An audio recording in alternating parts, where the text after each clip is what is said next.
Ачыңыздар. Лебилер 4 бөлүм 27 ырсаптан.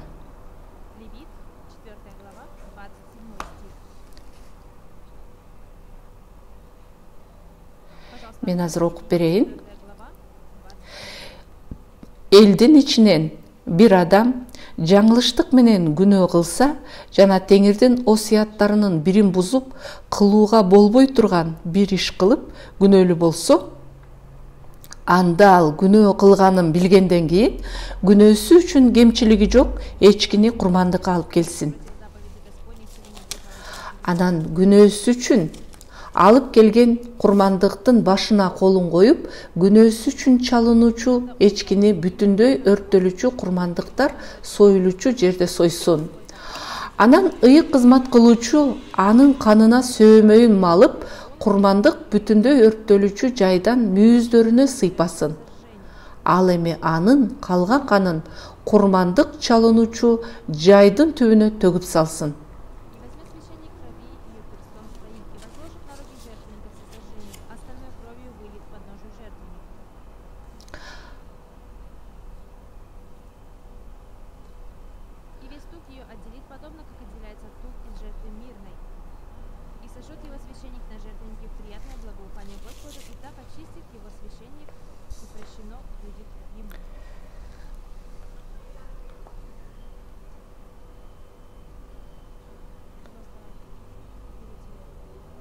Үн аябай бийик чыгып атат.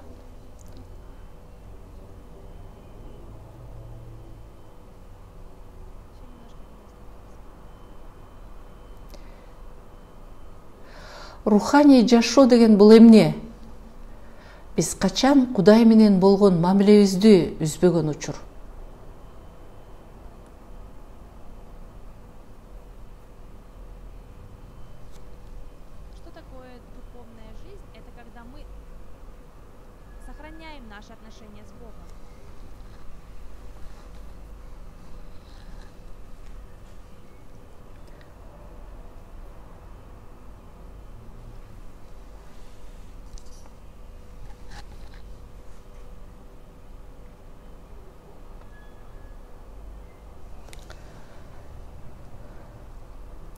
Анан эң маанилүүсү ушу руханий жашоодо.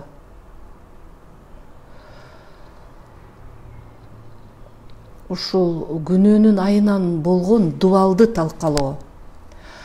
Качан Иса менен жана биздин ортобуздагы дубал талкаланганда,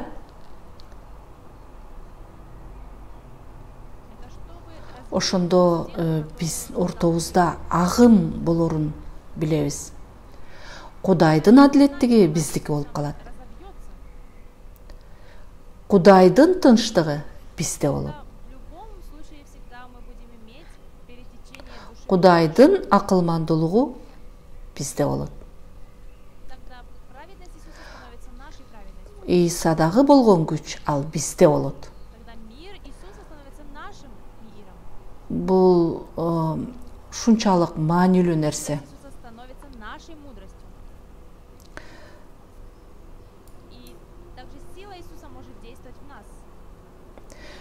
Маанисиз силер кандай кыйынчылыктасыңар? Иса дайыма кайталаган, ишенимиңе жараша болот деп. Иса дайыма ушинтип айткан. Ишенүү деген эмне? Ал биригүү Иса менен болгон.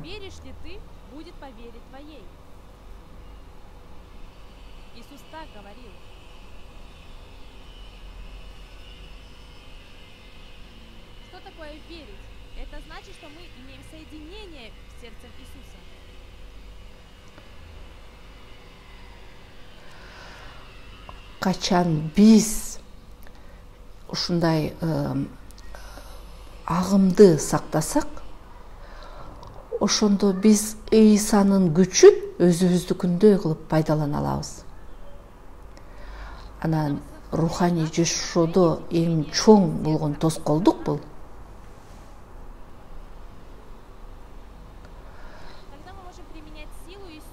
Кудайдын ушул кереметти ал бизге агым болуп акпагандыгы.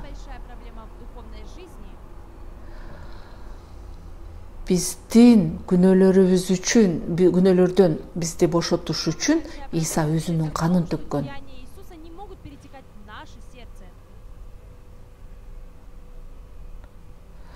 Бирок көптөгөн адамдар биз үчүн канын төксө дагы, көп адамдар азылар өзлөрүнүн күнөөлөрүндө калып жашаганы. Жөнөкөй сөз менен айтканда, ал биздин күнөөлөрүбүз үчүн өлгөн. Биздин күнөөлөрүбүздү кечирген. Эгерде биз жүрөгүбүздө ошол күнөөдөн эркин болбосок, анда ушул агымга тоскоол болгон бир нерсе бар. Көпчүлүгүңөрдүн үй бүлөңөр бар.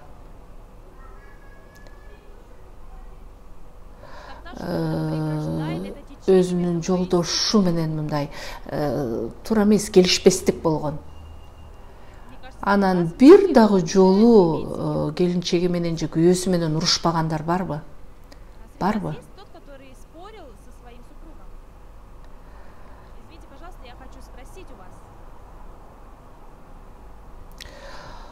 Алар бири-бирин жакшы көрсө дагы, бирок алар мындай келишпестиктин айынан, түшүнбөстүктүн айынан, анан качан алардын көз карашы бир болбой калганда, анан ошондо ортодо бир чыр-чатактар чыгат. Ооба, жакшы көргөн аялы, ооба, жакшы көргөн күйөөсү.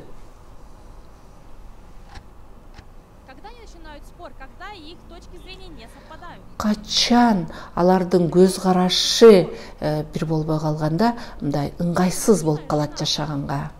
Анан бири-бирине агым болбогондуктун айынан келет. Бул өтө олуттуу нерсе үй бүлөдө. Иса өзүнүн канын төккөн айкаш-жыгачта. Иса ал биздин күнөөлөрүбүз үчүн өлгөн. Ал биздин күнөөлөрүбүздөн кечирген. Иса айкаш-жыгачта толугу менен ишин бүткөзгөн. Качан биз куткарылуу күнөөдөн бизде күнөө бар десе, бизде мындай келишпестик пайда болот.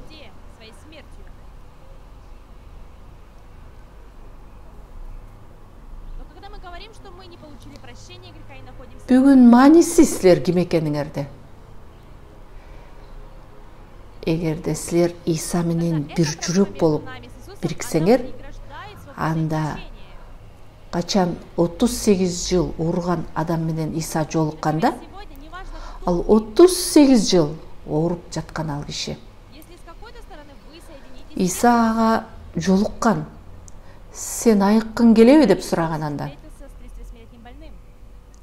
Ооба, качан мен сууга түшөйүн дегенде, ал жерге башка бирөө сууга түшүп кетет.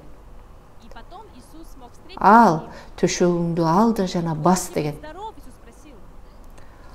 Тур, төшөгүңдү ал жана бас деген. Качан биз ал оорунун жүрөгүн караганда, жок, мен баса албайм. Мен канча жолу аракет кылгам. Мен турайын деп кулаган. Мен бир жеримди оорутуп алган учур болгон.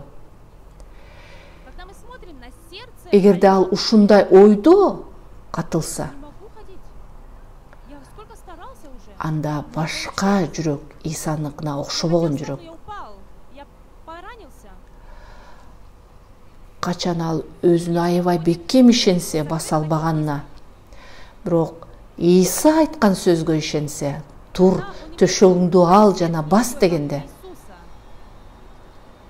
ал ушу сөзгө ишенгендиктен, ал качан Кудайдын жүрөгү менен бириккенде, качан бир жүрөк болгондо, алардан агым болуп турганда, Исанын дагы болгон күч ага акканда, ошондо ал туруп, ал баса алат ал. Исанын сөзүндө, Исанын сөзүндө күч бар. Ал ушул күнгө чейин Исанын сөзүн укпагандыктан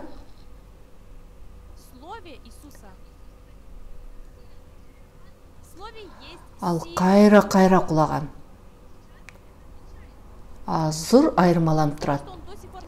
Иса келди. Иса ал кишиге айткан: "Тур, төшөгүңдү ал жана бас" деген.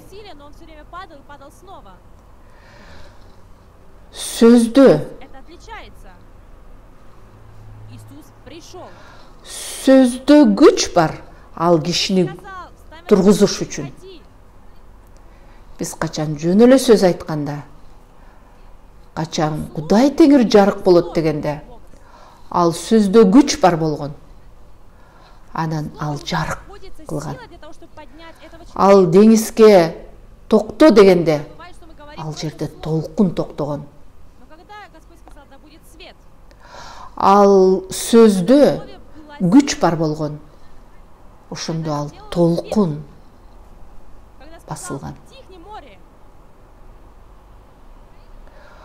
Ошол Иса айткан сөздө ал айырмаланып турат биздин сөздөн.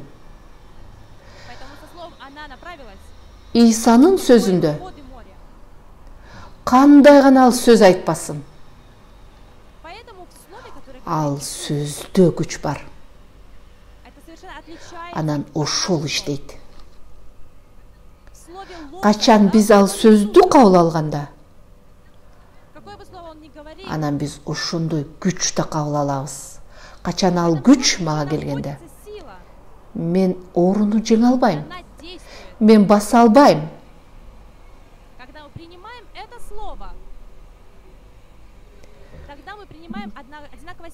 Бирок ошол күч аткарылышына бул өтө маанилүү нерсе. Качан биз руханий жашоодо жашаганда, кандай өткөзөбүз биз руханий жашообузду?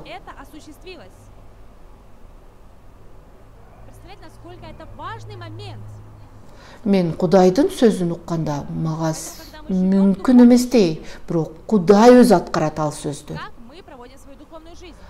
Кудайдын сөзү менин сөзүмөн айырмаланып турат. Кудайдын сөзү президенттин сөзүнөн айырмаланып турат. Президент айтып атат: тынчтык келсин, согуш болбосун, коронавирус жоголсун дегенде. Анда сөз жок президент айткан сөздө. Бирок Кудайдын сөзүндө анда күч бар аткарылганга. Кудайдын сөзү биздин жүрөгүбүзгө киргенде, качан биз сөздү кабыл алганда, ошо Кудайдын сөзүндө биз айткандай эмес, Кудайдын сөзү Кудай менен кошо анын күчү дагы кирет. Качан сөздү кабыл алганда, аны менен кошо күч кирет. Ал сөз бизде жашап, анан ал өзүнүн күчүн көрсөтөт. Мен ушунчалык бул таң калыштуу нерсе экенин мен айтып бере албайм. Мен руханий жашоодо жашап атып, мен көп учурларда көргөм.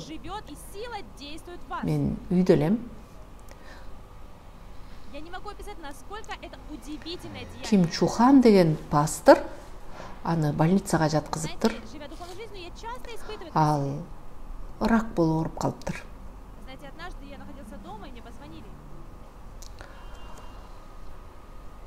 Ал бир нече ай гана жашайт деп докторлор айтыптыр. Ал 1-2 күн дагы жашашы гана мүмкүн дешиптир. Ал ошо чоң буктагы бейтапканага жатыптыр. Ал ошол жерде, бир пастор бар, мен ага звонить эттим. Пастор, сиз Ким Чуанга барып туруп, ал больницада жатат, сиз барып көрүп коюңуз. Пастор, Ал бир нече күн гана жашайт. Бул өтө оор менен оораттыр. Качан мен укканда мен Гуанчжу деген жерге барганга туура келди.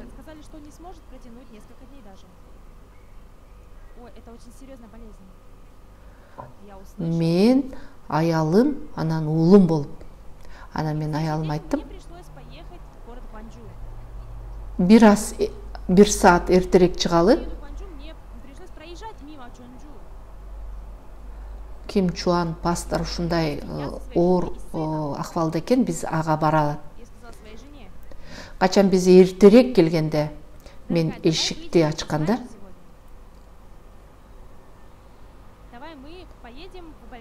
качан мен аны эшикти ачканда эле бир тууган өлө электе эле ал жерде өлүмдүн руху менен толуп турган байкалды.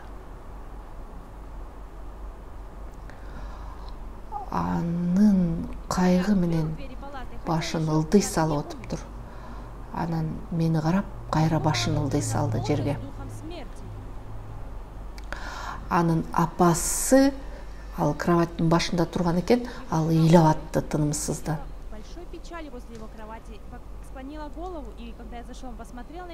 Ал ушундай кыйын акыбалда экен. Качан мен кирерди аякта мен ойлодум.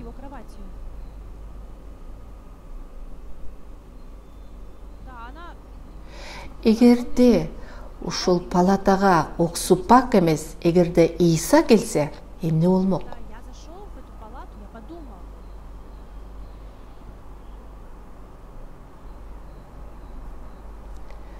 Мен билбейм. Сөз айтмак, анан кыя өтүп кетмек эмес ал оорудан. Ал сөзсүз түрдө айыктырмак. Эгерде Ийса келсе, ал сөзсүз түрдө ал айыктырмак.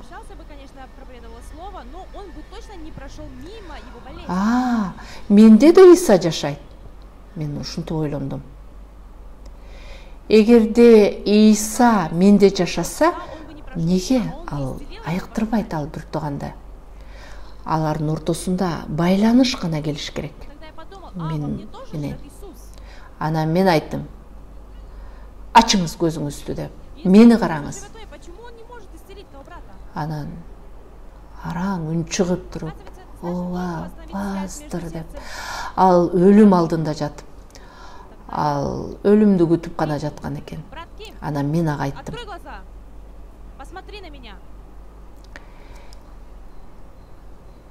Эгерде Ийса менен силер бир жүрөк болсоңор, эгерде сен Ийса менен бириксең, Ийсадагы күч ал сага өтөт. Анан ушул күчтүн жанында сенин орун эч нерсеге турбай калат. Анан мен ага толугу менен кылдаттык менен айтып баштадым. Ийса көптөгөн оорулар менен жолуккан, ал көптөрдү айыктырган. Ал эч качан кыя өтүп кеткен эмес. Ооруп турган адамды көрүп туруп мен муну айыктыргым келбейт деп эч качан айткан эмес. Азыр дагы биз аны көрбөсөк да ал бар. Ийса көрбөгөн Ийса ал сен жаныңан жөнөр өтүп кетпейт. Матайды окугунуң. Кайсы жерде жазылып турат ал ушундай жөнөр өтүп кеткенин, ооруган кишини көрүп туруп, ал бардыгын куткарган. Эгерде ушул жерде Ийса болсо, ал сени айыктырмак. Сен Ийса менен бир жүрөк болушуң керек. Окусаң мени, Ийса сени айыктыргысы келет.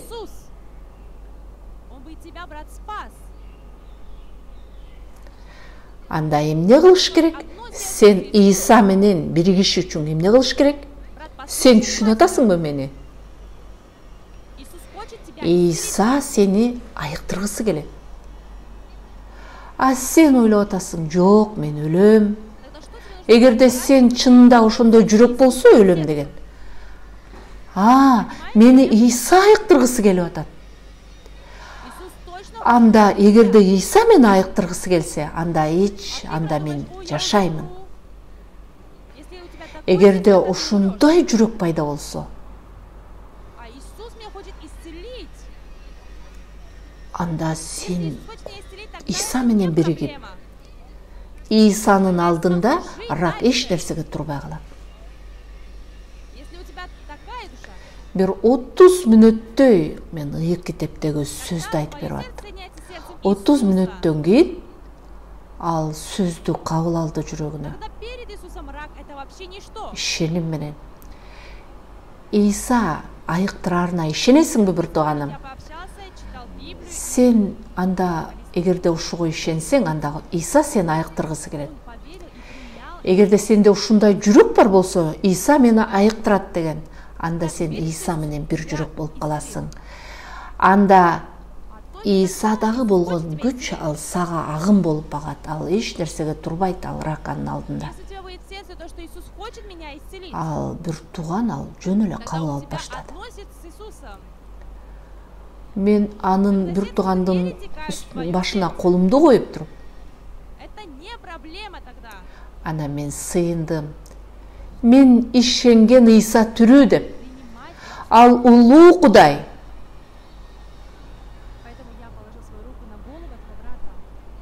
Мен билем, Кудайда, Исада күч бар ушул бир тууганымды айыктырганга. Мен жүрөгүм менен ишенем ушул бир тууганымды толугу менен айыктырарына. Мага ушундай ишенимди бул бир тууганыма да берди. Сенин ишенимиң жараша ушундай айыгуу берсин деди. Ага айткан 2 гана күнүң калды деп. Ана мен Ванжу деген шаарга кеттим. Анан мен бир жумадан кийин, анан эртең менен мага бирөө звонить этти. Бир тууган. Ой, иштериң кандай? Пастор, жакшы. Сен мени больницадан чыгарып атат бүгүн. Ой, мен кубанычтамын. Сен толугу менен айыкты деп уктум. Ооба, мен кече изилдөөдөн өтүп, менде бир дагы рак клеткасы жок деп айтты. Мен толугу менен рактан айыктым. Бир тууганым, куттуктаймын. Рахмат Кудайга. Биз ушундай тилде сүйлөштүк. Анан бир жумадан кийин ал кызматка келди. Анан ошо кызмат болорунун астында ал күбөлүк сөз айтты. Мен рактан өлүм алдында жаткам. Иса кандай жол менен аны айыктыргарын айтты. Көптөгөн адамдар укту анын күбөлүк сөзүн. Анан биз ал экөөбүз оюн ойнодук кийин, кызматтан кийин. Кудай теңир аны айыктырганын биз көрдүк. Силерде бир көнүмүш, бир адат сыяктуу нерселер бар. Силердин ойлоруңар Исанын ойлорунан айырмаланып турат. Ошол ойлор ушул Кудайдын күчүнө тоскоол болуп турат. Ооба, мен өлүп калам го, мен айыкпайм го деген. Бул рак. Биз өзүбүздүн мындай көнүмүш адатпы же бир мындай ой болгон бир нерсе аркылуу карайбыз. Бирок Исада биздикиндей эмес. Анда башкача күч бар. Эгерде биз ошол күчкө ишенсек, анда бир жүрөк болуп каласыңар Иса менен. Эгерде Иса менен бир жүрөк болгондо, ал акым болуп агып турат ал. эгерде ал күч ошол агым болуп агып турган күч, ал силердин жашооңордо да иштеп баштайт. Эч бир кырдаал биз үчүн кыйынчылык болбой калат жашообузда.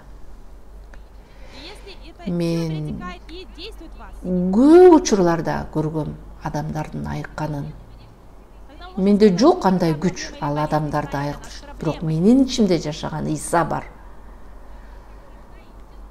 Ал мурдагы Иса азыр деле ошол Иса. Иса кече, мурун, азыр ал ошол эле Иса. Эгерде Иса ошондой болсо, биз аны менен бир жүрөк болгондо, ал бизде иштейт, ал Иса, Исадагы болгон күч. Ишеним деген бул Исанын жүрөгүн кабыл алуу. Исага ишенүү деген эмне? Ал жөн эле жыйынга баруу эмес. Анан бир нерсе кылып, сыйынып, анан көп курмандык алып келип. Исага ишенүү деген ал Исаныкындай жүрөккө ээ болуу. Качан биз Исанын жүрөгүн кабыл алып, аны биз өзүбүзгө кабыл алганда, аны менен бир болгонго, качан бизде байланыш болгондо, бир жүрөк болуп, кандай кыйынчылыктар менен силер кезиге маанисиз,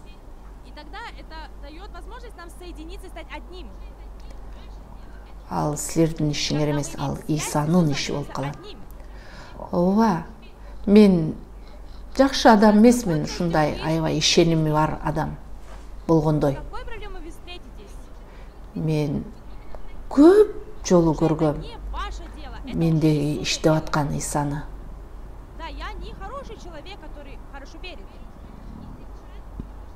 Иса дагы иштей баштайт. Анан Иса ал силерде дагы иштегиси келет. Мен бир өзгөчө бир нерсени айткым келет. Ал коронавирус азыр көптөгөн адамдарды мындай кыйын учурга алып келди. Анан көптөгөн адамдар алар үйлөрүндө мындай жылбай отурат да. Бизнеси жүрбөй калды, кыйынчылыктар пайда болду. Өтө көп кыйынчылыктар пайда болду дүйнө жүзүндө.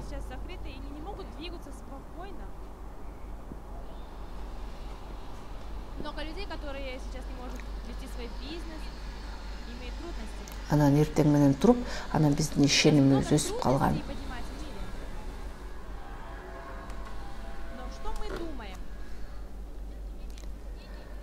Анан бизде мындай ушундай олку солку мындай, ооба мен дагы адаммын. Иса бул Кудай.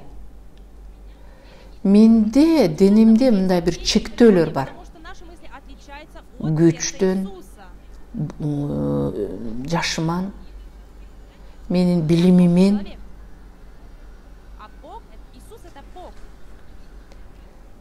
Иса улуу Кудай.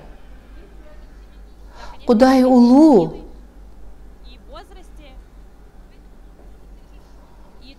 Ал көп нерселерди жарата алат. Эгерде мен ошо Исадагы болгон күчтү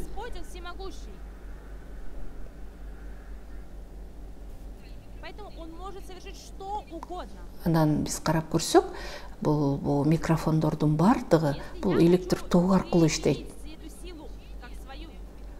Анан бир кнопканы басканда эгерде мен ушул микрофондо болгон точканы басканда, анан мен сүйлөп, бирок мен микрофонду өчүрүп койсом, кнопкасын басып, бирок мен катуу сүйлөсөм да ал угулбайт.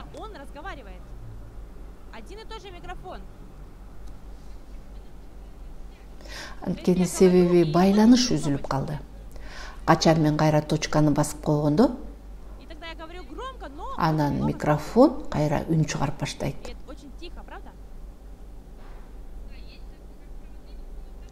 Почему? Потому что прервалась связь. Но когда я снова включаю микрофон, тогда микрофон снова начинает издавать звук. Бул микрофон өзү үндү чыгарбайт. Да, есть так, как проводные микрофоны, также есть кнопочки. Эгерде биз муну ачып көрсөк, ал ушундай толкундарды кой бере турган батареялар бар да. На самом деле, чтобы громко говорить, это не сам микрофон. Эмне себептен бул жерде батареялар болуш керек? Но есть здесь часть, которая распределяет полностью. Сейчас подождите. Вот здесь видите Я батарейка. установлю, чтобы там не нужно было открывать. Батарейка.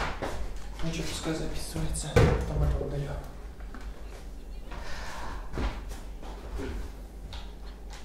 Ал ушул жердеги нерсе? Не А, нужно. хорошо. Ну, такой есть такой, Делаем чуть-чуть назад. который издает электрические волны.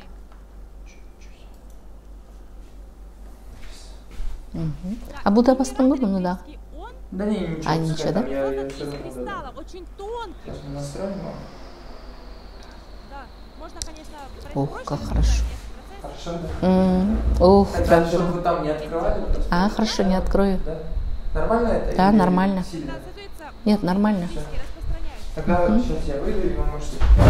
Бедерчик чуть-чуть еще уберешь, ары жака кичине. А еще там. Ага. да? Ох, прям жыргап калган да. Тогда он принимает мой голос, Все. переносится там на... Ух, сон келип баштады. Всё. Тогда я закрываю дверь, вы можете начинать. Ага. И на это нажмете.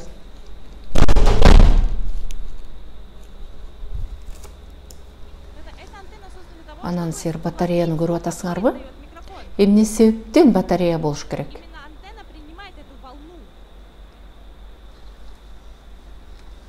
И когда она принимает эту волну, вот этот управляющая Себеби система, она режет эту волну.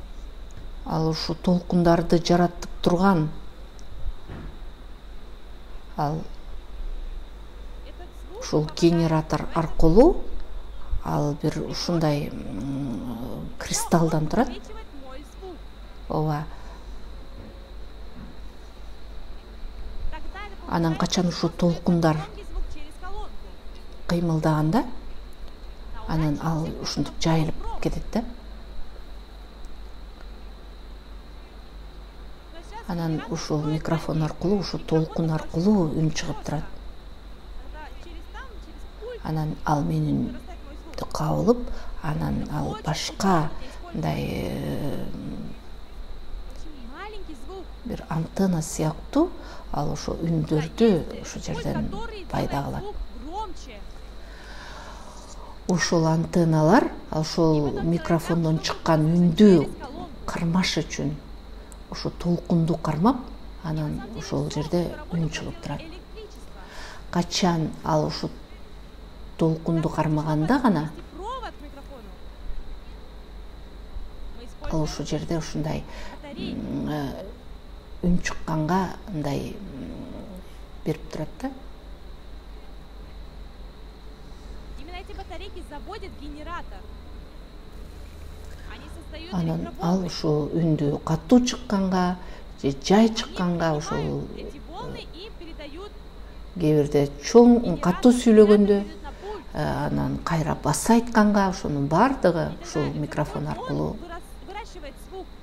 антенна аркылуу Потом он отбрасывает волны и передает только звук. анан ушул пульт Потом аркылуу этот усилитель, пульт, он бул аябай ыңгайлуу пайдаланганга. и колонки. Но чтобы включить генератор или Анан усилитель, ушул или пульт аркылуу үндү катуу бийик чыгарса да болот. да, должен попасть туда Анан электричество. ушу колонка аркылуу укса да болот. Если нет электричества, тогда не работает генератор. Мунун бардыгын жасаган электр тогу. Тогда невозможно передать Ал этот баягы на усилитель. ызымды алып кеш үчүн Но для того, ал чтобы батареяларды провести, должен быть пайдаланса болот да. электричество. Ал микрофондун ичинде жайгашкан. Электричество заводит эту работу. Ошолор батарея гана ошол генераторду иштетет. Алар толкунду жаратат. Что мне нужно? Анан ушул толкунду жаратып, анан генератор пультка берет дагы. Я его Анан понимаю. ушул пульт ошол Но если үндү нет доверия, жаратат. тогда я не принимаю и отвергаю это слово. Анан үн чыгарат. Поэтому это вера. Почему Бул мы өзүнчө нуждаемся? механизм. Анан үндү чоңойто турган жери бар. Вера, она Анан имеет басайта соединение турган жерлери бар. с Иисусом. Когда Иисус сказал: возьми постель твою и ходи. Генераторду Если он думает, иштетиш что он үчүн может пойти, это значит, что он не верит Иисусу. аяка электр тогу керек Поэтому он сөзсүз не түрдө. может встать. Электр ток жок болсо, анда микрофон да иштебейт, ал генератор да иштебейт. Анан ал үндү жанагы чоңойто тургандагы, кичинейте турган нерселердин бардыгы болбойт. Электр ошол бардыгын иштете турган электр Когда мы тогу. верим, тогда сила Иисуса приходит и Ал действует в нас. жумушту ушундай ишке келтире турган электр Наше тогу. жизни духовное самое важное. Мен Иса менен биригиш үчүн мага эмне керек? Бул ишеним. Почему вы не можете вести свою жизнь духовную характер? Качан мен Кудайдын сөзүнө ишеним менен кабыл алганда, мен аны толугу менен кабыл алам. Эгерде мен ишенбесем, анда мен сөздү четке кагам. Эмне үчүн биз ушул ишенимге муктажбыз? Анткени Иса менен бириктире турган бул ишеним. Качан Иса айткан ал ооруган адамга 38 жыл, тур төшөгүңдү ал жана бас деп. Эгерде ал ойлосо баса албайм деп, анда ал ишенбейт Исага. Ал тура албайт ал. Ооба, мен баса албайм.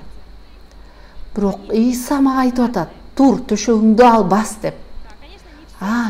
Мен анда баса алам. Анда ал адам ишенет. Качан биз ишенгенде, анан ошондо Исадагы болгон күч иштеп баштайт.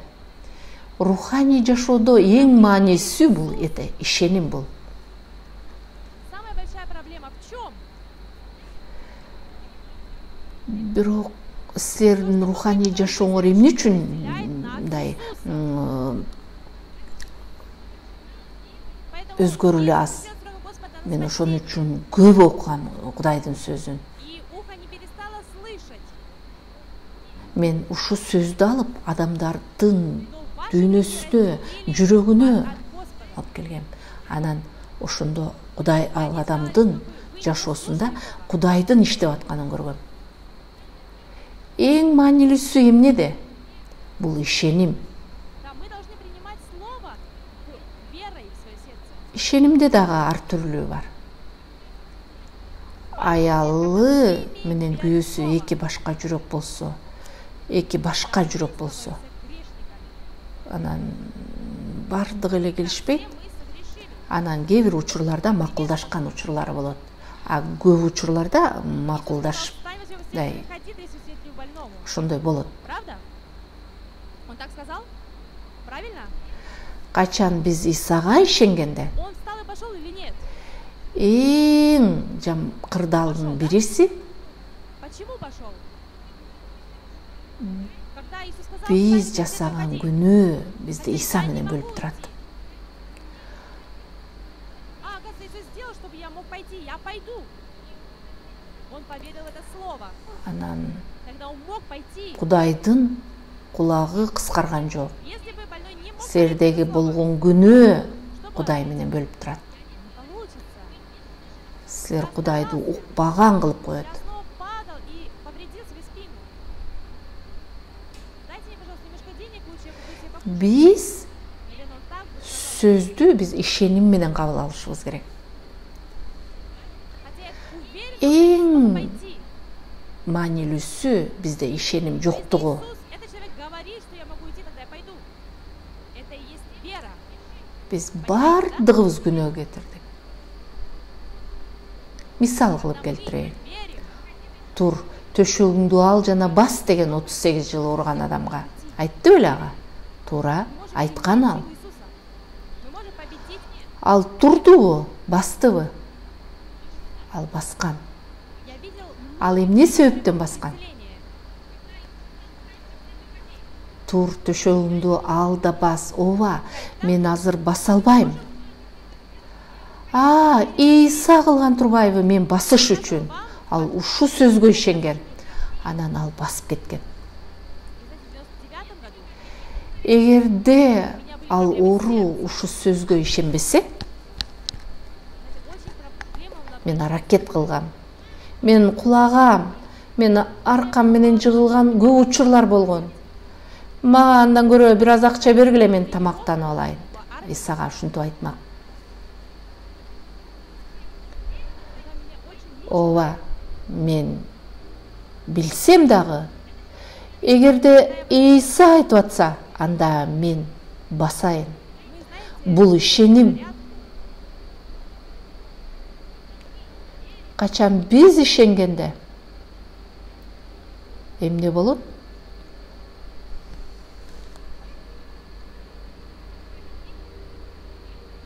Биз күнөөнү жеңе алабыз. когда офицер говорил один, нам нужно было делать 1000. Мен көптөгөн адамдарды көргөм. То есть нам Айыгуу нужно алган. 1000 раз повторять одно и то же движение. Мы говорили Биз оорудан высоко, айыгуу ала алабыз. еще выше. Мен силерге айтып бергем ашказанымдан айыкканымды. 999 99-жылы менин жүрөгүм менен ушундай кыйналгам. Последний раз нужно было прыгать молча. Мен жаш болсом дагы жүрөгүм жакшы иштеген эмес. Тихо, слышь, вас не говорите. Качан мен армиядан ашыкканда 1000. Потом вы их начинаете менди заново абдан кыйнаган. Да, это очень разнообразная такая занятие. Качан мен ушу машыкканда биз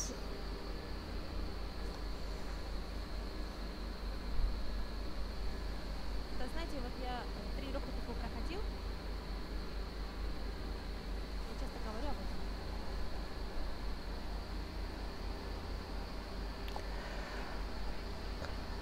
биз офицер айтканда бир дегенде биз 1000 жолу жасашыбыз керек болчу. Биз бир эле кыймылды биз 1000 жолу кайталашыбыз керек болчу. Занимались, мы все время ходили. Анан бекем жана бийик секиргиле деген 1-2 деп туруп 999 дешибиз керек болчу. Бирок 1000 деп айтпаш керек эле. Ели по горсти соли перед занятиями. И если Акыркысын биз унчукпастан секиришибиз керек болчу. Бирок арасынан соль выходила из нас, бирөөлөр айтып алчу 1000 деп. Анан биз ушунун айынан кайра кайталаганга туура келген. тогда нас позвали выходить, но я не мог встать. Бул ушундай бир Что у меня с сердцем проблемы. машыгуунун бир түрү. 1 литрдагы сууну анан машыккандан кийин анан биз ушундай суу ичкибиз келип, себеби бүт суу чыкчу бизден. Анан Я был очень молодой. ушу жерге көп туз коюп койчу да. Анан биз ушундай туздан алып жечүбүз. Чөнтөктөрүбүзгө чейин суу туздан салып алчубыз. Себеби тер дегенде ошо тер менен анан туз да чыкчу. Поэтому в 99 Анан бир году жолу я практически находился при смерти. Я неделю проходил обследование в больнице Хаят, и анан не качан нашли бизди эртең менен тургузганда мен тура албай калдым да. Я встретился с Анан мен самым ошондо лучшим билдим менин специалистом жүрөгүмдө кардиологии. бир оору бар экенин. Ему уже было больше 80 лет. анын согу аябай мындай жай же болбосо мындай катуу сокконун мен байкачумун. Мен жаш убагымда качан мен 50дөн ашканда мен жүрөгүмдүн эмесин татаалдашканын көрчүмүн, орунун. 99-жылы мен өлүм алдында жаткам. Анан бир жумадай Ханьянда мен изилдөөдөн өткөндө менден эч кандай оору тапкан эмес. Мен жүрөк боюнча ушундай жакшы билген доктурлар карашкан мени. Анан ушу бир 80деги бир ушу жерде аябай такшалган врач бар экен. Анан ал кээ бир учурларда карап койчу экен. Анан мен аны менен сүйлөштүм. Анан чурка дечи. Анан ар кандай бир темирлерди коюп, анан жүрөктүн согушун көрүш үчүн, анын иштөөсүн көрүш үчүн. Анан ошол доктор айтты: "Мен сизди айыктыра албаймын." Анан мен ушу сөздү укканда мага абдан жагымсыз болду. Өл дегенге барабар да. Анан мен сизди түшүндүм дедим, рахмат деп. Анан мен кеттим аяктан. Мен өлүм алдында жаткам. Мен ошондо Тэджондо жашачумун. Биз ошол жерде чоң центр курганбыз, 7 кабаттуу. Мен ошол жерде иштеп аткан адамдарды да каралчу эмесмин. Ушундай жүрөгүм титиреп, мен көзүмдү жумуп алып, мен бир ай жашар бекем деген күндөр болгон ушундай.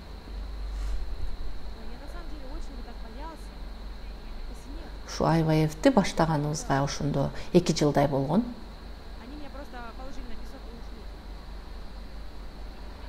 Анан Америкадан, анан көптөгөн студенттер келген Америкадан.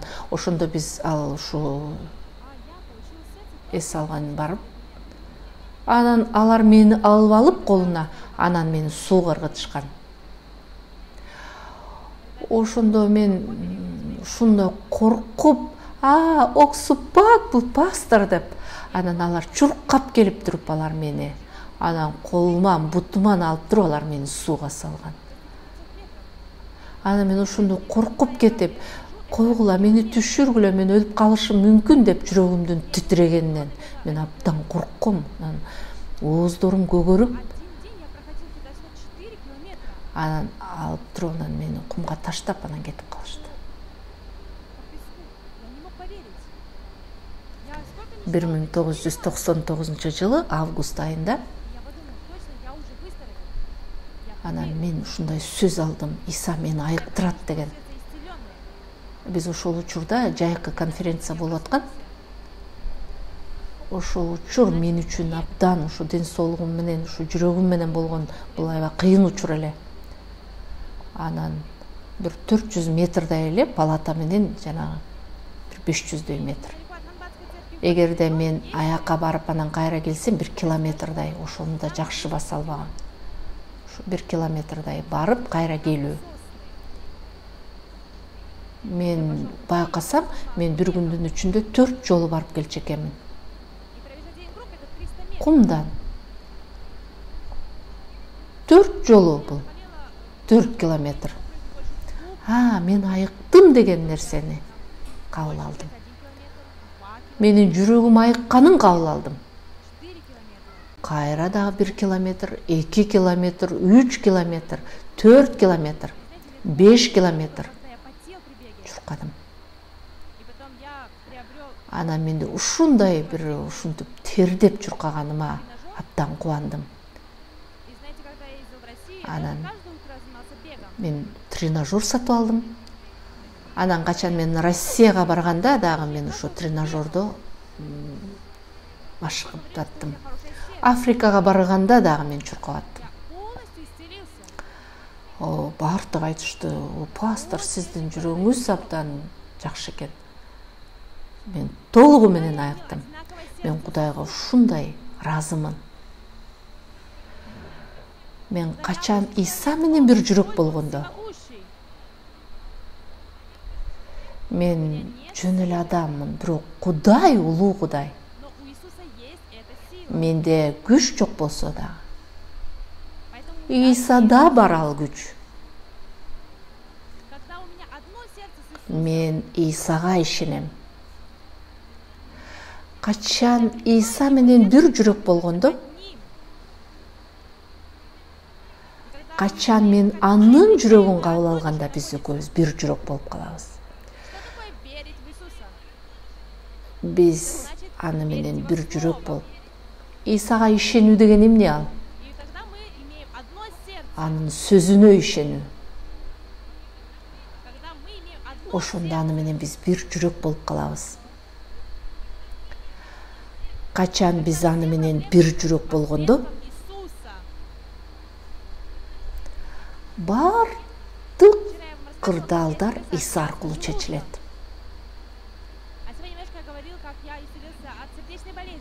Анан мен силерге айтып бергем, мен качан ушу ашказандагы жарадан айыкканын, мен бүгүн силерге дагы айтып атам, жүрөгүмөн айыкканымды. Мен көптөгөн адамдарга күбөлүк сөз айтам. Кандай жол менен Иса менен биригиш керек? Анын сөзүнө ишенүү аркылуу, аны менен бир болуу.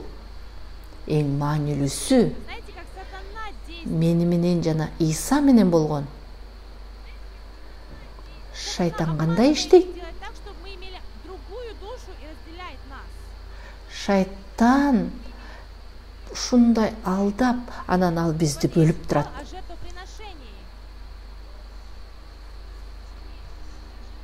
Мен ушу курмандык алып келүү аркылуу окуп бердим силерге. Лебилер 4-бөлүм 27. Кандай жол менен күнөөдөн арылат? Күнөө кечирилгенине кандай ишенет? Бул өтө маанилүү нерсе. Эгерде биз ушуну билбесек, менде жакшы бүгүн, мен күнөөлөрүм кечирилген. Жаман болуп калса, күнөөлөрүм кечирилбептир деп. Ушундай ойлор келе берет. Биз ушул эмеге жараша, кырдаалга жараша. Качан мен күнөөлөдөн бошонгонумда, менин жашоом толугу менен өзгөрүлгөн. Мен Кудайдын кереметин көрүп баштагам. Мен пастор болгондугу үчүн.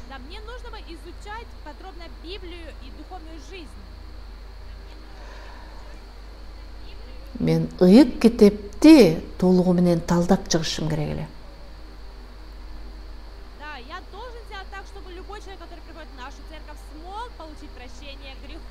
Ооба. Биздин жыйынга келген адам күнөөдөн кечирилүү алыш керек. Анан кандай жол менен күнөөлөр кечирилетти, мен ушуну билишим керек болчу. Китеп аркылуу. Көптөгөн жолу мен ыйык китепти окугам. Мен өзүм менен жана убакыт менен мен күрөшкөм. Мен өтө көп окугам. Мен уйкусунда азайткам, уктаганды, жуунганды да азайткам. Анан убакытты мен азайткам да, тамак жеген учурду дагы. Мен эч качан телефонду колума кармабайм. Мен дайыма аны сумкага салып коем.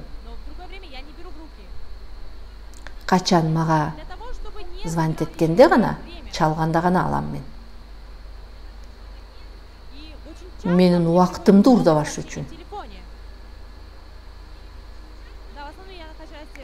Анан мага телефонго өтө көп. Мен ушунун бардыгын туалетке барганда гана текшере алам. Мен ушунчалык убакытты үнөмдөгөнгө үйрөндүм. көбүрөөк изилдегенге сөздү. Принял решение, что я буду есть в течение 2 Тамак жеген учур дагы көп убакытты алат. Бир 2 мүнөттүн ичинде мен жеп бүтүшүм керек деген чечим кабыл Я ни алдым. разу не ел дольше 2 минут. Но это стало большой Мен привычкой уже, я очень быстро 2 мүнөттөн ашык убакыт для меня мен нормально. ал ушунчалык мен муну көнүмүш кылып алгам. Ана мен үчүн бул көнүмүш адат болгон да. 2 мүнөттүн ичинде И знаете, когда я элдер жарымына жеткенде мен толугу менен жеп койчумун. даже не замечаю, Качан мен президент менен жана башка министрлер менен мен бардыгын жеп койгонумду өзүм да байкабай калам. Президент 2 гана кашык жегенде мен толугу менен бүтүрүп койгом. Ана мен жөн эле убакытты созуп, анан закускаларды гана майда чүйдө бир нерселерди жеп это отурчумун. не просто я могу это сделать.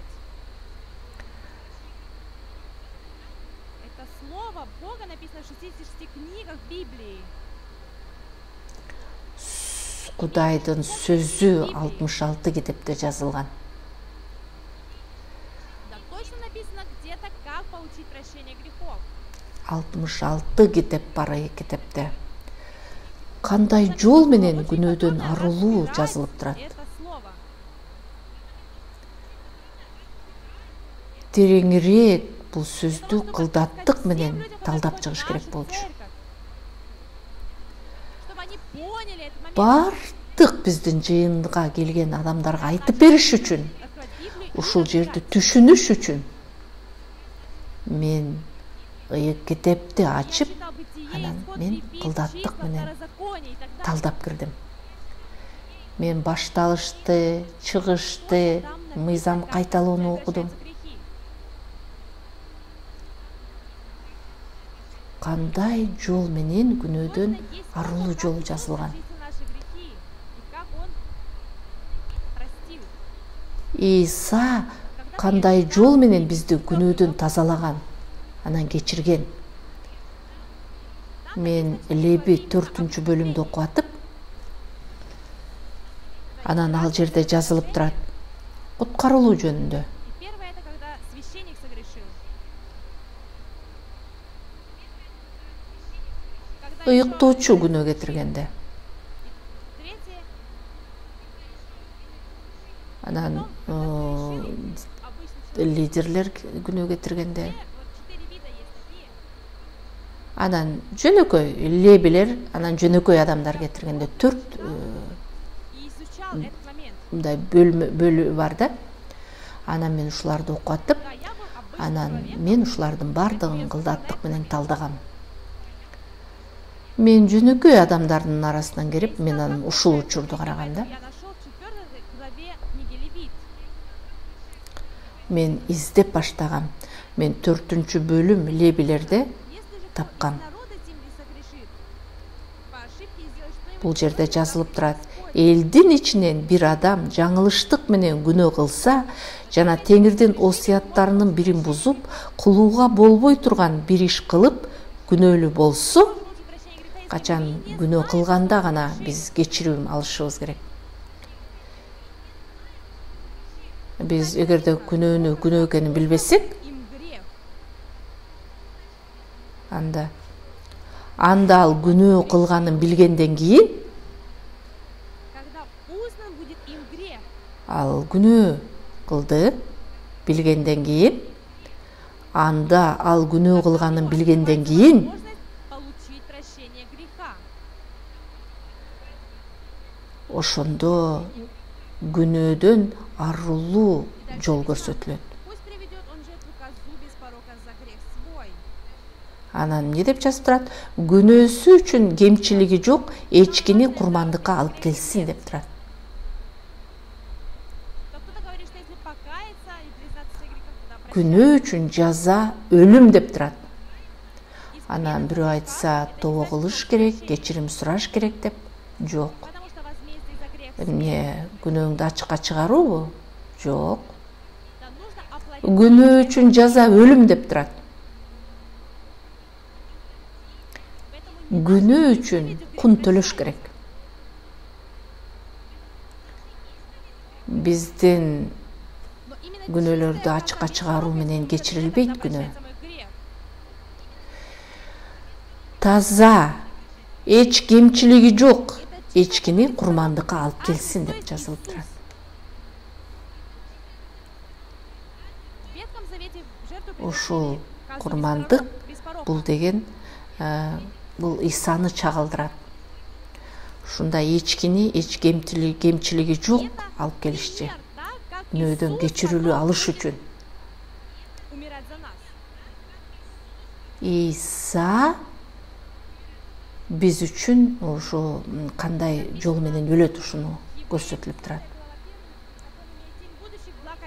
Анан жазылып турат.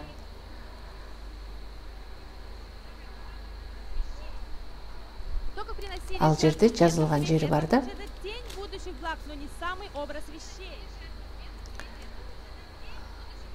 Бул жердеги алып келүү, ушу күнөөсү жок, кемчилиги жок эчкини курмандыкка алып келүү бул жөнө көлөкөсү гана болгон. Качан биз ушу эч кемчилиги жок эчкини алып келгенде, ошо курмандыкка алып келгенде, бул көлөкөсү гана, бул Исанын айкашчыгачтагы өлүмү. Бул көлөкөсү гана.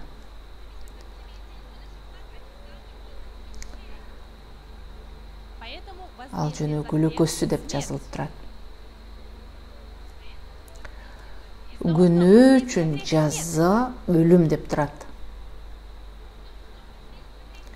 Күнөө үчүн жаза өлүм.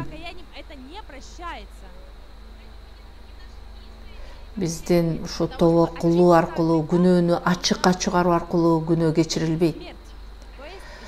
Тазаланыш үчүн күнөөдөн кемчилиги жок эчкини курмандыкка алып келсин деп турат. Өлүш керек күнөө үчүн. Эч кемчилиги жок, ушул эчки керек.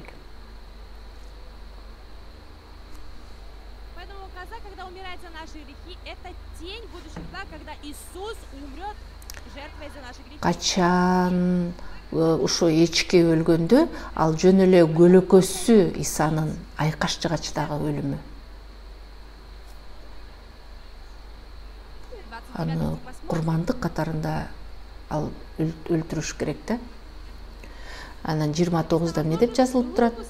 Анан күнөөсү үчүн алып келген курмандыктын башына колун коюп, күнөөсү үчүн чалынуучу эчкини бүтүндөй өрттөлүүчү курмандыктар союлуучу жерде сойсун деп турат. Анан ушул жер мени абдандай эмне үчүн кол коюш керек? Жазылып турат. Күнөөсү үчүн алып келген курмандыктын башына колун коюш керек. Мен түшүнчү эмесмин бул жерде. Мен билем, пасторду кызматка койгондо ушу кол коюш керек. Диакондарды, пресвитерди койгондо колду коюп сыйыныш керек. Мен муну билчимин. Мен түшүнгөн жокмун. Эмне себептен күнөөсү үчүн алып келген курмандыктын башына колун коюп деп. Мен кылдаттык менен окудум. Мен 10 жолу, андан да көп жолу окудум, бирок мен түшүнгөн жокмун. Бирок бар болчу ал. Бирок мен билчү эмесмин. Мен окучумун, бирок түшүнбөгөндүктөн, пастор болсом дагы мен өтүп кетчүмүн. Түшүнбөгөндүктөн.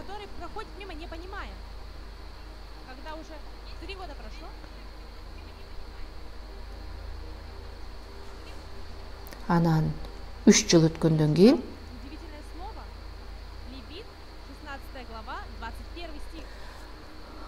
анан мен Леби 16 бөлүм, мен 21 ырсапты окудум. Ошол жерде жазылып турат, эмне себептен колду коюш керек. Бул Лебилер 16 бөлүм 21 ырсап. Арун 2 колун түрүү текенин башына коюп, Исраил уулдарынын бардык мыйзамсыздык ыстыктарын, кылмыштарын, күнөөлөрүн ачык айтып, аларды текенин башына жүктөп, дайындалган бир адам менен жазылып турат. Аарон эки колун түрүү текенин башына коюп деп жазылып турат. Я же согрешил. Ал эч кемчилиги жок теке. Мен күнөө кетирдим. Мага күнөөдөн тазалануу керек. Голову козы. Ошо кол коюу аркылуу гана күнөөсү үчүн алып келген курмандыктын башына колун коюп деп турат. Входит грех. Аарон эки колун түрүү текенин башына коюп, Вот что за значение возлагать Исраиль уулдарынын бардык мыйзамсыздыктарын, кылмыштарын, күнөөлөрүн ачык айтып, Мне было очень удивительно. күнөөнү бериш керек.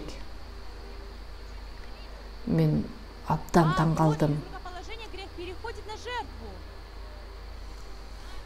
Когда приносится Кол коюу аркылуу ал курмандык ошо күнөө өтөрүн. Качан курмандыкты, когда грех переходит на жертву, качан биз колубузду койгондо, ошондо күнөө ал ошо курмандык алып келген эчкини же текени өтөт. Эгерде биз кол койбосок, нужно передать анда күнөө өтпөйт. козе мой грех.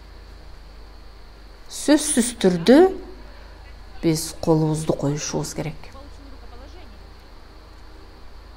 Чтобы взять наши грехи на себя. Ийса дагы Рукоположение. Тогда и биздин күнөөлөрүбүздү өзүнө алыш үчүн Иисус кол есть коюу керек.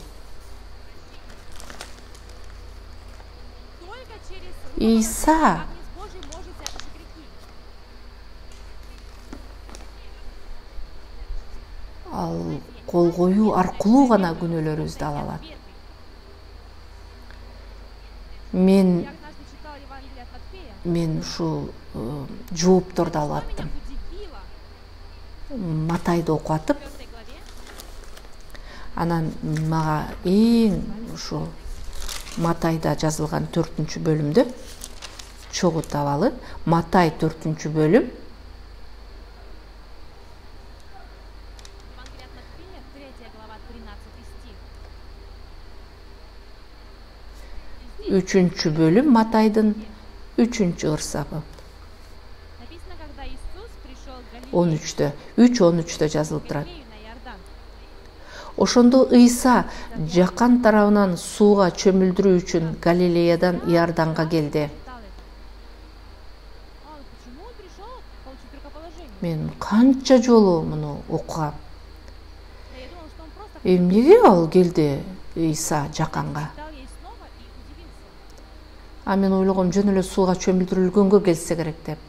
Анан мен окуп атып Сыном бир нерсеге таң калдым. Иоанн родился немножко раньше, чем Иисус, на 6 месяцев. Ал Кудайдын уулу болуп төрөлгөн. Ал Исага караганда 6 ай мурун төрөлгөн. Но Иоанн препятствовал ему. Ыйса Давайте посмотрим, 4. чөмүлдүрүү үчүн келген. Анан жакан ага токтотуп, Иоанн же 14-тө эмне деп жазылып турат? мне надо как Жакан аны токтотуп, мени сен чөмүлдүрүшүң керек эле, а сен болсо мага келе жатасыңбы деди. Да, нужно было покаяться и получить крещение от Иоанна. Но Иисус не согрешил ни в чем. Жакан Нужно было покаяться. Ыйса ал эч кандай күнөө кетирген эмес, анан тобо кылуунун кажети жок болчу. Ошон үчүн жакан айткан, мен сени чөмүлдүрүшүм керек эле, а сен болсо мага келе жатасыңбы. Посмотрим 15 стих. Анан эң таң калыштуусу Исанын жооп бергени. 15-ырсап 3-бөлүм. Оставь теперь. Бирок Иса ага: азыр ушундай кылууга жол бер. Анткени ар бир адилеттүү ишти ушундайча аткарышыбыз керек деп жооп берди. Для того, чтобы очиститься от грехов и Биз бардыгыбыз күнөөкөрбүз. нужно было Биз күнөөдөн тазаланып, адилет болушубуз үчүн Иса чөмүлдүрүлүү алыш керек болчу. так надлежит исполнить всякую правду. Бирок Исага азыр ушундай кылууга жол бер. Анткени ар бир адилеттүү ишти ушундайча аткарышыбыз керек деп жооп берди. Но точный факт в чем? Мен буну дароо түшүнгөн жокмун. Бирок далили эмнеде? Этот смысл крещения не в том, что покаяние и крещение.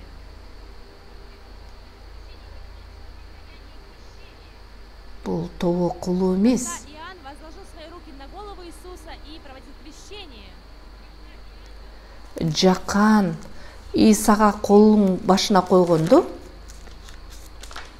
это рукоположение был процесс для того, чтобы передать все грехи мира на голову Иисуса. кол коюу дүйнөнүн күнөөсүн Исага жүктөш үчүн болгон. Ал айткан, азыр ушундай кылууга жол бер. Анткени ар бир адилеттүү ишти ушундай аткарышыбыз керек деп жооп берди. И поэтому мы нуждаемся в праведности. Ар бир адилеттүү ишти ушундайча аткарышыбыз керек деп жооп берди. Биз күнөөкөрлөр, Праведный. биз адилетке болууга муктажбыз. Так как Иисус это агнец Божий, когда Иоанн возлагает свои руки. Иса бул Кудайдын курмандык козусу. На это говорится, что перед смертью он должен получить рукоположение, как агнец. Ал өлүм алдында ал кол коюлушу керек эле. Правду. Тогда Иоанн Калтыр. сказал, вот как. Ар бир адилеттүү ишти ушундайча аткарышыбыз керек деп ошондо Жакан ага жол берди дейт. Иоанн возложил свои руки на Иисуса Анан и ал крестил. сууга чөмүлдүргөн. Ал колун Иоанн – это сын священника. Иоанн Кол. – это священник. И тот, кто Жакан возлагает свои руки на ал голову ыйыктоочу Иисуса, болгон. это Ал нужно сказать, Исага кол коюусу ал башына грехи. Это нужно было, чтобы Иоанн передал грех всего мира на биздин Иисуса. дүйнөнүн күнөөсү ага өтүш үчүн, Еще важнее, дүйнөнүн күнөөсүн аны Исага жүктөш керек болчу. Өтө маанилүүсү эртеси күнү эмне болгон? о Евангелии от Иоанна. Давайте посмотрим Евангелие от Иоанна, 1 главу, 20. Жаканда жазылган жери бар. Келгиле Жакан 1-бөлүм, Жакан 1-бөлүм 29-чу ырсапта эмне деп жазылып турат? Кийинки күнү Жакан өзүн көздөй келе жаткан Исаны көрүп, бул Кудайдын курмандык козусу, ал дүйнөнүн күнөөсүн өз мойнуна алат деди. Вчера Иисус получил крещение. Бул Кудайдын курмандык козусу, ал дүйнөнүн күнөөсүн өз мойнуна алат деди. Другой вид Иоанн, идущего к нему Иисуса.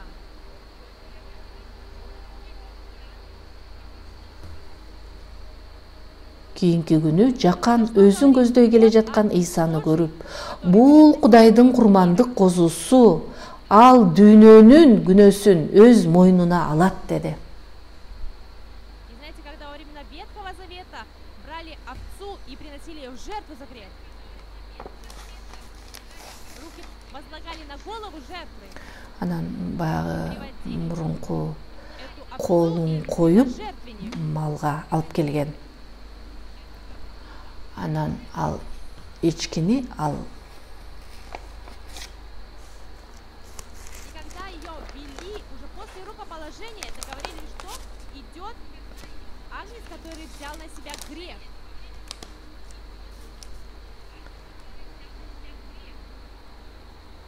И чтобы соблюсти эту систему, все грехи были переданы на Иисуса. И в Исаии, бардык күнөөлөр 3 глава, дүйнөнүн күнөөсү Исага. все мы блуждали как Ишая 53-тө дагы жазылып турат. Биз бардыгыбыз адашып өз жолубузда жүргөнбүз. Теңир дүйнөнүн күнөөсүн ага жүктөдү деп жазылып турат. тогда Исаия 700 жыл İsa'нын келишине. Исайя получил откровение о том, что Иисус возьмет на себя грехи и пойдет на смерть. Иса ачылыш алган. Ал дүйнөнүн күнөөсүн мойнуна алып, ал өлүмгө барарын билген. Крещение от Иоанна. Аян алган. Ачылыш алган. Они не упустили никакого греха. Он взял на себя все грехи. Потому что он был агнец Божий. Поэтому Иоанн сказал: вот Бүт күнөөн алган. агнец Божий, который Анткени берет ал на себя Кудайдын грех мира. курмандык козусу. Ал айткан, мына бул Кудайдын курмандык козусу, бул дүйнөнүн күнөөсүн өз мойнуна алат деген. Ыйык китеп бизде эмне деп айтып атат? Все мы блуждали, как овцы, совратились каждый на свою дорогу. Исайя 53:6 айтып атат. Ар бирибиз адашып өз жолубузга жүрдүк. Кудай теңир Грехи всех нас. бардык күнөөлөрүбүздү ага жүктөдү деп жазылып турат. Дүйнөнүн күнөөсүн ага жүктөдү деп турат. Грехи ваши у кого? Аминь. У вас или у Иисуса? У вас больше Иисуса. Силердин күнөөлөрүңөр эми кимде? Исадабы же өзүңөрдө калдыбы? Если бы они Силерде были жок. у Иисуса, Анын бардыгы Исага өттү. Эгерде Исага өтпөсө, возлагал на голову Иисуса руки, тогда все грехи нашего мира перешли на него. жакан колун койгондо дүйнөнүн күнөөсү Исага өткөн. На кресте. Күнөө үчүн жаза өлүм деген Иса өлгөн айкашчыгачта. Бардык күнөөлөр ушул жерде айкашчыгачта токтогон. Покаяться или молиться. Биз күнөөдөн арылышыбыз үчүн бир нерсе кылышыбыз керек. Тобо кылыш керек, Можем очистить свои. же болбосо ыйлаш керек, же орозо кармаш керек. Нам нужно только одно Биз андай жол менен күнөөдөн тазалана албайбыз. Бизге бир гана иш кылыш керек. уже умер. Биз Исага ишенишибиз керек, анын өлүмүнө. Качан ал биздин күнөөлөрүбүз үчүн айкашчыгачта өлгөндө, Иса силердин күнөөлөрүңөр үчүн Сейчас вы совершаете толугу путь менен 10 или аткарган. 10 лет назад. Азыркы кылган 10 жыл мурун мурдагы кылган күнөөлөрүңөрдүн бардыгы айкашчыгачта өткөн. Почему просто смотрите, Токтогон ушул жерде. моргайте вашими глазами? Силер кубанышыңар керек да. Может быть, мне пойти вас Анан поколоть, көздөрүң чтобы реагировать? эмне силер сезген жоксуңарбы? Силердин бардык күнөөлөрүңөр Исага өткөн. Ал өлгөндө бардыгы ошол менен токтогон.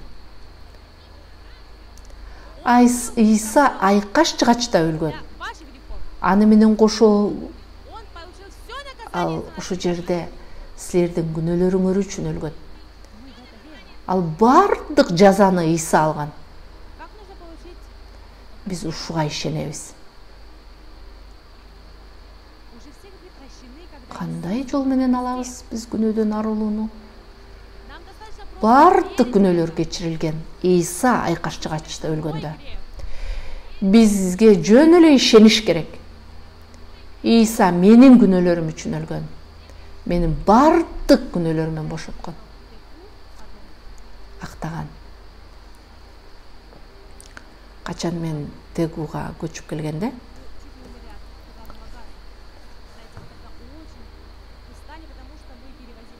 биз ушул бир газдын айынан өлүп кала жаздаганбыз. Биз бир жерде кызмат келип, анан катуу уктап калыптырбыз. Менин аялым, кызым, Но вдруг ночью моя дочка начала очень громко плакать. Мы проснулись. түндө Я ана менин кызым аябай катуу ыйлап баштады. удивился. Почему ты заставляешь нашу дочку плакать, дорогая? Анан кызым ыйлагандыктан мен айттым, аялыма, эмне мындай ыйлап атат бала, соорот деп. Мен эч нерсе кылган жокмун, мен билбейм эмнеге ыйлап атканын. А эмнеге ыйлап атат, бир жери ооруп аткан жокпу? Анан биз тынчытсак, бир аз кайра уктап калды.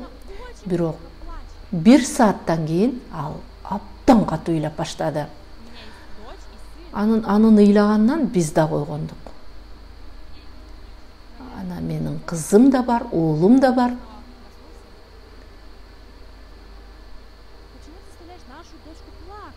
Ана мен ойгонуп кеттим. Почему она так сильно плачет? Я ничего не делала. Не, бир жери ооруп атабы мунун? Неге ыйлап атат бул? Неге мынча катуу ыйлап атат? Светти күйгүз дедим. Биз светти күйгүзсөк, эч нерсе жоктой. Анан менин аялым баратып, анан эшикти ачканда, анан аялым баратып, анан эшикти ачкандан кийин ал эс үчүн жоготуп.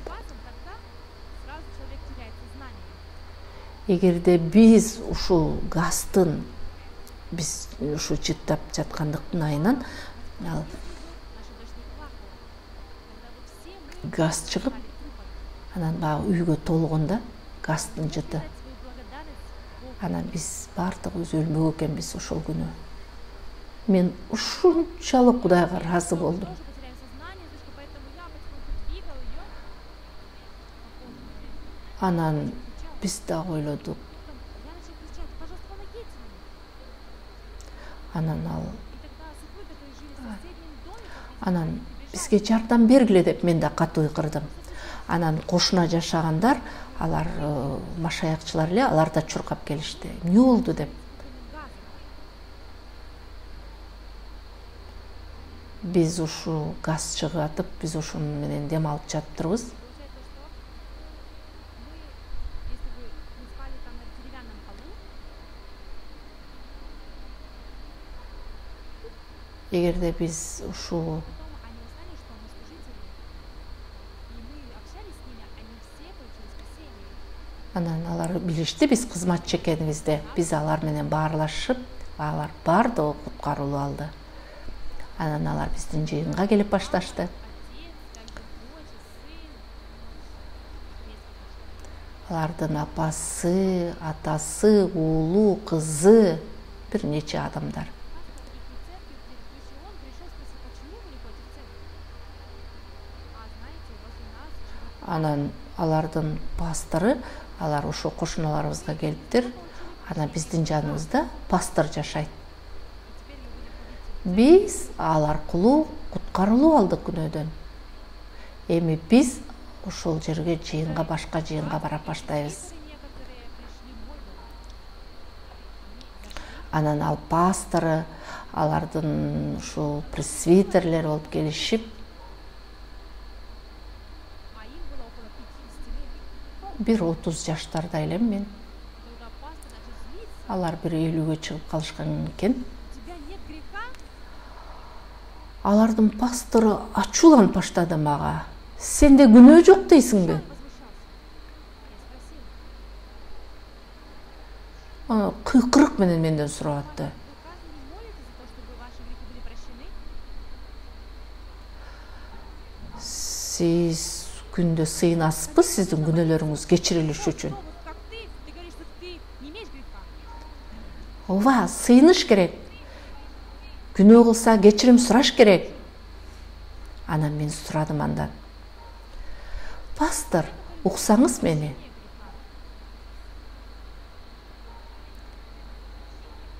Күнөө үчүн, жасаган күнөөсү үчүн кечирим сураган адам, ал адам куткарылуу күнөөдөн алдыбы же алган жокпу? Получается, человек, Не который давай. просит за прощение грехов, Ты- он прощенный или не прощенный? Күнөө үчүн кечирим сураган адам кечирүүлүү алганбы же кечирүүлүү алган эмеспи күнөөдөн? Кечирүүлүү алган эмес ал адам. Эмне? Деп ал калды. Эмне дейсиңер деп. В сердце человек, который не получил прощения грехов, может ли войти Дух Святой? Что это значит? Жүрөгүндө күнөөсү бар адамга ыйык рух кире алабы? Разве можно без Эмне деп айтып атасыңар? понять Библию? Такыр түшүнбөй атты. Ыйык рухтун ачылышысыз ыйык китепти түшүнгөнгө болобу? А эгерде ыйык китепти түшүнбөсө, ал киши пастор боло алабы? Анан ал бир бир кызыктай акыбалда болуп калды. Ал эшикти дароо ачты да чыгып кетишти.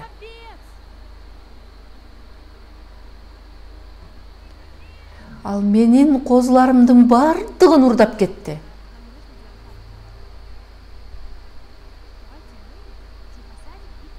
Бизге кереги жок.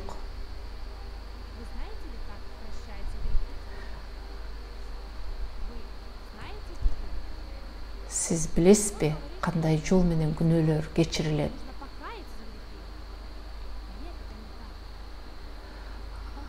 Ал айтып атат, сыйыныш керек, тобо кылыш керек. Жок, андай эмес. Күнөө үчүн жазуу өлүм деп атат. Бирөө өлүш керек биздин күнөөлөрүбүз үчүн. Ошон үчүн Ыйса айкаш жыгачта өлгөн. Мен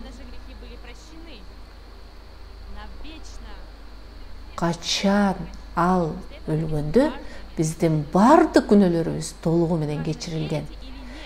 Түбөлүккө. Анан эң маанилүүсү, силер ишенесиңерби, ишенбейсиңерби, маанилүүсүз.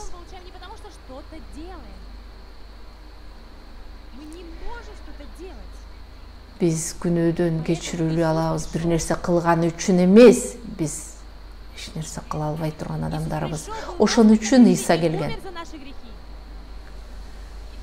Ыйса айкаш жыгачта кадалган. Ал биздин күнөөлөрүбүз үчүн өлгөн. Эмне, мен жеткилиңдүү түрдө кылган жокмун деди. Мен түбөлүккө аткарылды деген ал. Ал биздин күнөөлөрдөн бизди кечириш үчүн келген. Ал биздин бардык күнөөлөрүбүздөн кечирген. Бизге кереги жок өзүнчө бир нерсе кылуунун.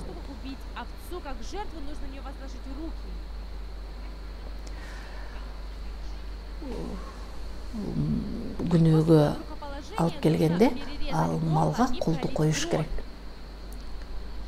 Кол койгондон кийин анан кан чыгарыш керек. Анан ошол канды алып, ошол курмандык алып келе турган жерде 4 мүйүз бар. Ошол мүйүздөрдү кан менен майлаш керек.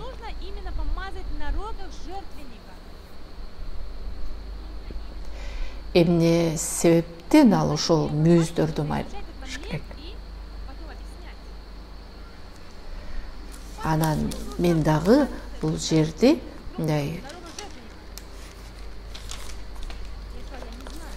эмне себептен ал жерди майлаш керек мүйүздөрдү?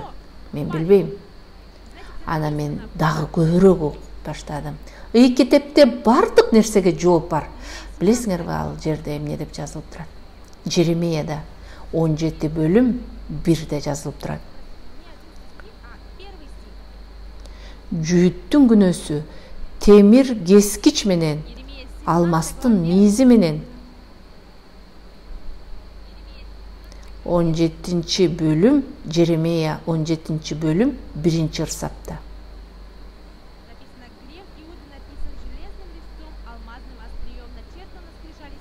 Жүйүттүн күнөөсү темир кескич менен, алмастын мийизи менен алардын жүрөк лоокторуна жана алардын курмандык чалынуучу жайларынын мүйүздөрүнө жазылды деп турат. Билесиңерби, эмне себептен ошол жерди майлаш керек? Түшүндүңөрбү? Анткени күнөө 2 жерде жазылган. Биринчи жер ал курмандык алып келичи мүйүздөрдө жазылган. Анан экинчиси жүрөктүн лоокторунда деп жазылып турат.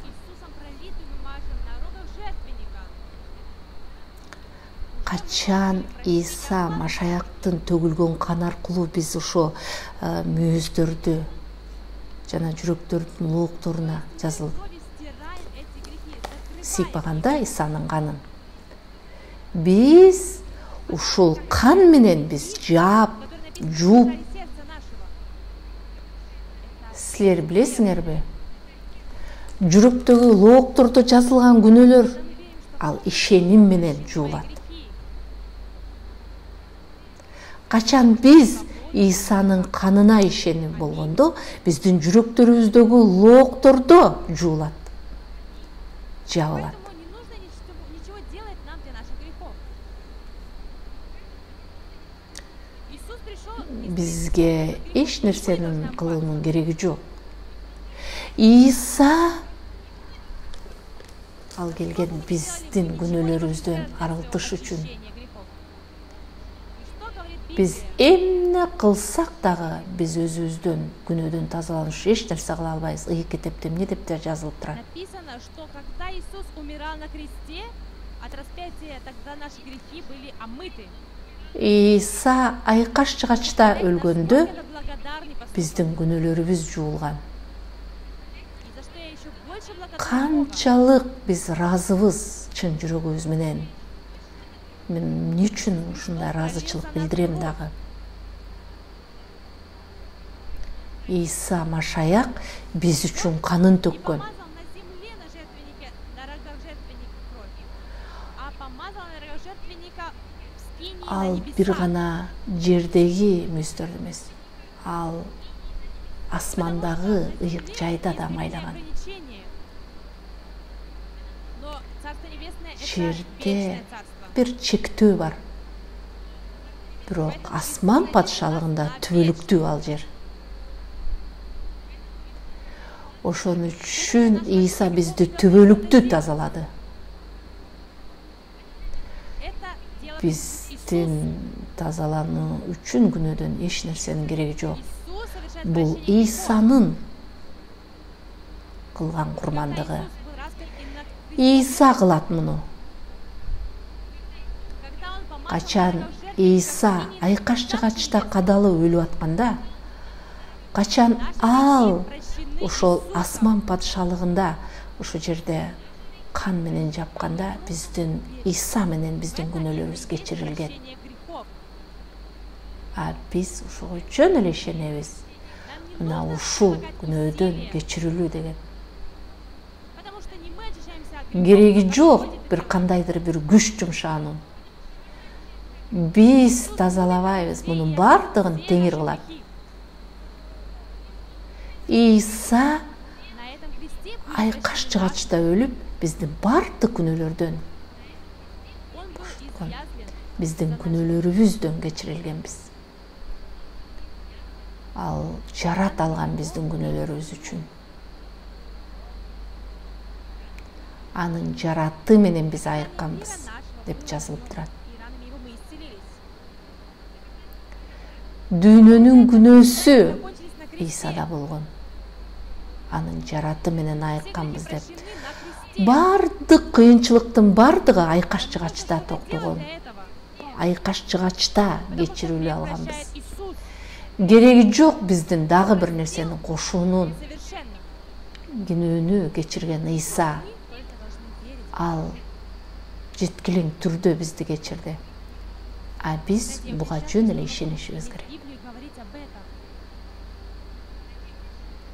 Мен эң бактылуу адаммын. Мен ыйык китепти алып силердин алдыңарга Не верят, что Иисус очистил. нерсени айтуу. Хотя многие Көптөгөн адамдар ишенсе дагы алар Иса кылганына ишенбейт. Хотя многие проводят причастие. Бирок айкаш чыгачка ишенишип, бирок күнөөнүн ошол жерде толугу менен бошонгонуна, кечирилгенине ишенбейт.